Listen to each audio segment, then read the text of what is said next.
Bonjour à tous.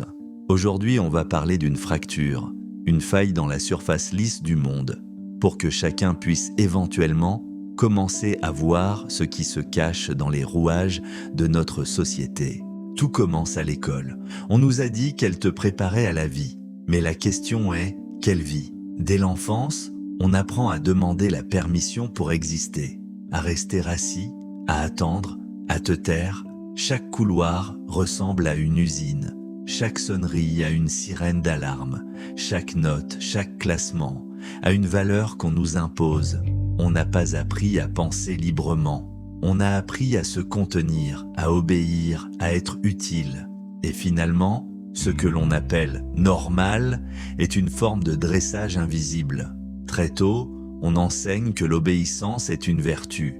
On doit lever la main pour parler, demander la permission pour aller aux toilettes, colorier sans dépasser, et surtout, on ne remet pas ce cadre en question quand on est enfant. C'est notre normalité. Les bancs de l'école sont en rang, comme les casiers, comme les bulletins. Le monde s'y organise comme une chaîne de production mentale. Et nous, au milieu, on apprend à ne pas déranger la machine. Le philosophe Ivan Illich écrivait que l'école n'enseigne pas à apprendre, mais à se soumettre à une autorité. Elle ne développe pas l'esprit critique. Elle façonne l'acceptation des hiérarchies. On n'apprend pas à penser librement, on apprend à bien répondre, à entrer dans le moule dès le plus jeune âge, avant même que l'on comprenne qu'il en existe un autour de nous. Le système n'éduque pas, il conditionne. Il n'est pas vraiment là pour nous ouvrir des portes, mais pour qu'on accepte, sans broncher, une vie sous contrôle. Il nous forme pour la course. Cette course effrénée qui commence depuis la crèche, se poursuit à l'école puis atteint son paroxysme dans les couloirs des entreprises avec les mêmes dynamiques, badges, horaires, bureaux, silence, et se termine, bien souvent, sans avoir vraiment vécu. Foucault parlait de techniques de dressage du corps, des méthodes discrètes pour fabriquer des êtres utiles, prévisibles, contrôlables. On devient un rouage dans une mécanique plus vaste que nous. Et quand on se pose la question « Pourquoi je fais tout ça ?», la réponse qu'on se donne est souvent « Pour survivre » ou « Parce que c'est comme ça ».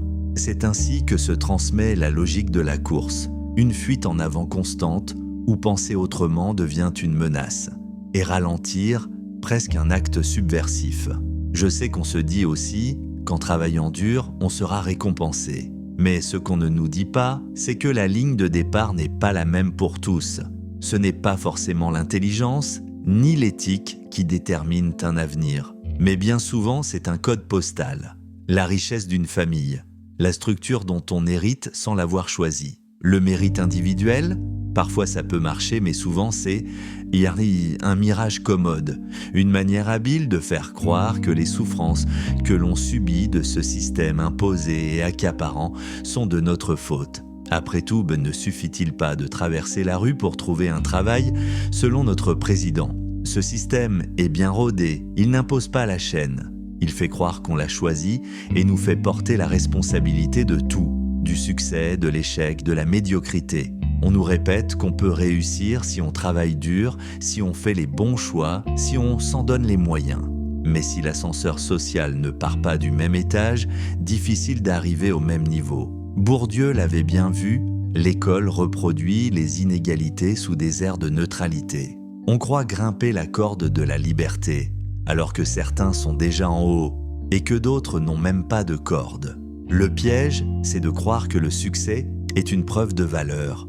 On nous rend responsables d'un terrain qu'on n'a jamais choisi. Et on appelle cela la justice, la liberté, le choix. Dans certains pays, on s'endette pour apprendre et on paie pour le droit d'être utile. La dette étudiante n'est pas un accident, c'est une stratégie. Elle façonne des vies entières. Elle oblige à dire oui à des boulots qu'on déteste juste pour rester à flot. Elle capture le futur. Et on appelle ça un investissement. Après les études, on s'endette pour vivre, pour acquérir un bien. Puis on s'endette pour acheter de la décompression dans un temps qu'on a bien voulu nous donner. La dette, c'est la laisse invisible du monde moderne. Elle attache sans emprisonner. Elle ne frappe pas, mais elle nous tient. Et elle murmure le mantra suivant à ton oreille continue, tu n'as pas le choix. C'est comme ça. Dans les sociétés anciennes, la dette était sacrée. On ne la contractait pas à la légère. Aujourd'hui, elle est banalisée, imposée, systémique. Et pendant qu'on court pour rembourser ce qu'on n'a pas, on oublie de vivre tout simplement. On travaille, on paie, on meurt. Mais entre-temps, on nous vend le rêve d'une ascension, d'un progrès, d'une réussite. Alors on continue de courir, sans jamais remettre en question le circuit lui-même. On croit faire des choix, mais ils sont prédéterminés. On croit choisir son métier, sa ville, son style de vie, mais c'est eux qui viennent à nous dans une liste déjà préfabriquée, imposée. Baudrillard disait que la liberté de consommer n'est pas la liberté de vivre. Ce n'est pas parce qu'on choisit entre 2 téléphones qu'on est libre. Le système donne l'illusion du mouvement. Mais c'est comme courir sur un tapis roulant, on s'épuise sans changer de décor. Si vous êtes encore là, à ce stade de la vidéo, c'est que vous avez compris que nous ne sommes pas des machines. Nous ne sommes pas nés pour fonctionner. On peut questionner, on peut ralentir, on peut même désapprendre. Ce que Nietzsche appelait philosopher à coups de marteau, ce n'est pas détruire sans fin. C'est tester la solidité de ce qui nous a été imposé et à travers les fissures, faire émerger quelque chose de profondément nouveau. Commencer à dire non, à désobéir intérieurement, à se poser des questions qui dérangent, pas pour provoquer, mais pour éclairer. Pourquoi courons-nous? Vers quoi? Et surtout, pour qui? Il est temps de remettre du sens et de se demander qu'est-ce qu'une vie pleine? Qu'est-ce qu'un savoir libre? À quoi ressemblerait un travail qui ne nous nie pas mais qui nous honore? Et si on laissait tomber la course un moment pour remettre en question l'idée même de production et s'offrir sans culpabiliser ce que les anciens appelaient l'oisiveté contemplative?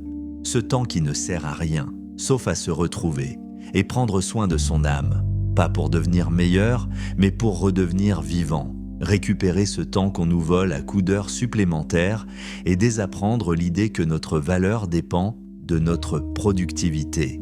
Idée hautement nocive, finalement. Sortir de l'essentialisation du travail et valoriser les choses simples, pas forcément utiles mais agréables, constructives, intéressantes à nos yeux et stimulant notre intériorité. Parce qu'on ne mesure pas la valeur d'un être humain en bulletin, en diplôme, en productivité. On ne classe pas une âme. Nous ne sommes pas des actifs, ni des fonctions.